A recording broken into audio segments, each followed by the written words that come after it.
सबका मैं उम्मीद करता हूं कि यार आप सब खैरियत से होंगे। तो भाई क्या है यार ये मूवी, अनबिलीवेबल। मतलब कि वो रिकॉर्ड भाई सालार ने क्रिएट कर दिया है जो रिकॉर्ड कोई क्रिएट करने का सोच भी नहीं सकता मेरा भाई। देखो आज के टाइम पे मूवीज की वर्ल्ड में स्पेशली इंडिया में भाई साहब क्या सबसे बड़े रिकॉर्ड है?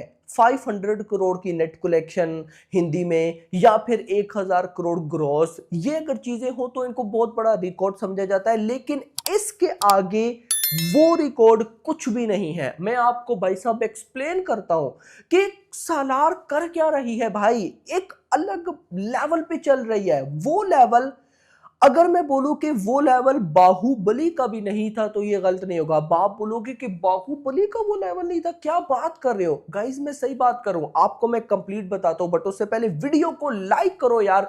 लाइक करना छोड़ दिया है, 2000 लाइक टारगेट है इस वीडियो का। एंड चैनल को भी सब्सक्राइब ताकि ऐसी अपडेटेड वीडियोस आपको जल्दी से जल्दी देखने को मिले। सबसे पहले अपडेट, उसके बाद सारी बातें। यहां पर भाई साहब कल मेकर्स की तरफ से भाई अपडेट है, बड़ी बात है, जागे मेकर्स। भाई साहब जो सालार है वो डिज्नी प्लस हॉटस्टार के ऊपर जो उसका ओटीटी प्लेटफॉर्म था उस पर 450 डेज से भाई साहब ट्रेंडिंग में है, यानी कि 450 दिन कंप्लीट हो चुके हैं और ये ट्रेंडिंग में है। लगभग 365 दिन, 365 डेज होते हैं एक साल में, और भाई साहब लगभग 450 हो चुके हैं, यानी कि 100 डेज ऊपर होने वाले हैं। 3 महीने तो भाई साहब ऊपर हो चुके हैं।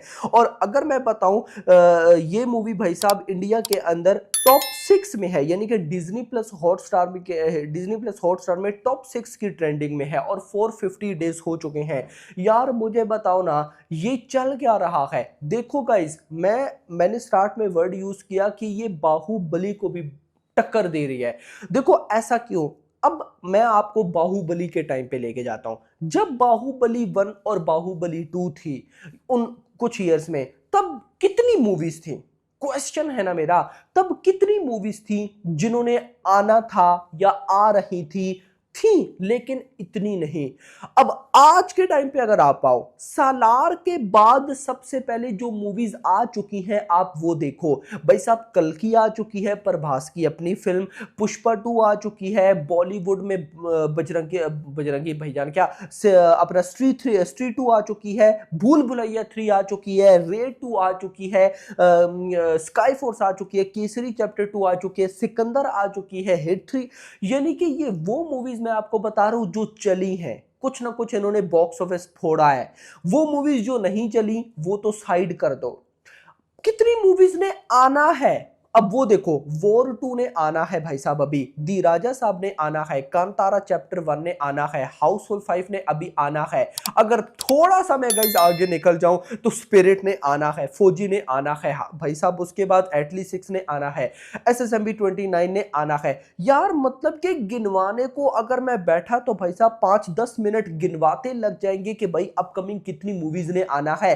क्या ये सीन बाहुबली 1-2 के टाइम था? नहीं था मेरा भाई, आज के टाइम पे है। आज के टाइम पे हर एक वीक के बाद, तब मंथ्स के बाद बड़ी मूवीज आती थी, आज के टाइम में वीक्स के बाद भाई साहब बड़ी मूवीज है, क्लैशेस है। वॉर 2 कूली का क्लैश है।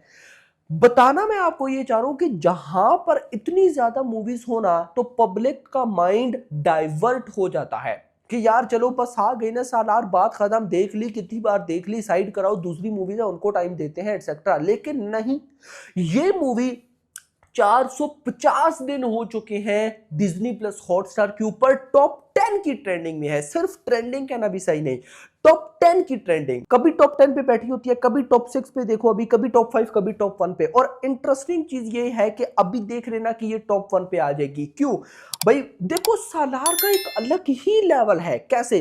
अभी वॉर का जब न्यूज आई कि सीज फायर हो गया, जैसी सीज फायर की न्यूज आई, सालार की मीम्स, पार्ट 1 सीज फायर, ये हो गया, वो हो गया, मीम्स बनना स्टार्ट हो गई, सालार वायरल।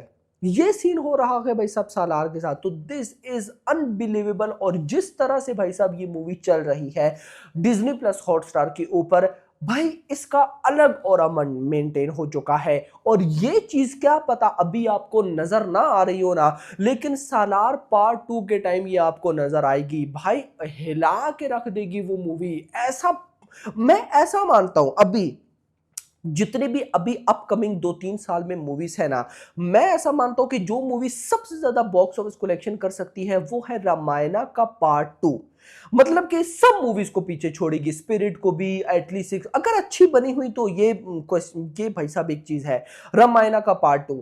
फिर मैं ऐसा कहता हूं कि सालार 2 जो होगी ना वो रामायणा 2 को भी बीट करेगी, क्योंकि इसका ऑरा अलग है।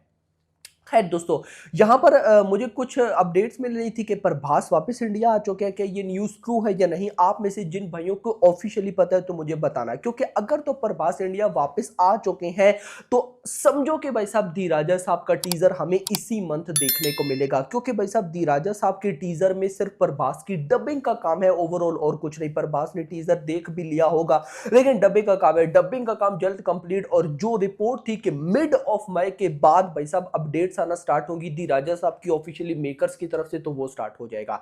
आपका क्या कहना है मुझे कमेंट सेक्शन के अंदर जरूर बताना, और मुझे डिटेल बताना कि प्रभास, क्योंकि मुझे ऐसी ऑथेंटिक अपडेट नहीं मिली कि प्रभास वापस आ गए हैं या नहीं।